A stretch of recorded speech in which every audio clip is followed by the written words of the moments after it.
The housing market is slowing as home buyers face higher interest rates. Home sales fell about 3% from April to May. And in Charlotte, with the supply tight, a lot of folks are just renting. Those tenants have questions, and we are verifying the limits on withholding your rent. Your rent increased by $200. You've waited weeks for the landlord to fix a broken pipe. You feel unsafe in your apartment. These are just some reasons why renters think they don't need to pay their monthly rent. But can they really make that decision? We're verifying, can a tenant withhold rent on their own without facing a penalty? Our sources, Ryan Mumper with Maitland and English law firm, and the North Carolina Landlord and Tenant statute. Let's take a look at that state law. It reads, the tenant may not unilaterally withhold rent prior to a judicial determination of a right to do so. Here's what that means.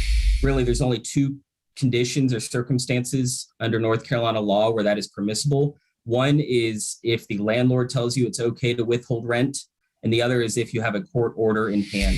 Mumper says no matter what, you should always have something in writing when it comes to your landlord and issues with the property. So if something breaks down, like I said, the first step is going to be that the tenant makes written notice to the landlord. You absolutely have to put a landlord on notice. But fair warning, if you don't pay rent and don't have a judge's or your landlord's permission to withhold payment, you could be evicted. If you're a tenant, you need to be extremely open and transparent. So we can verify, no, a tenant cannot withhold rent on their own without facing a penalty. Have more questions for our Verify team? Reach out at the address on your screen.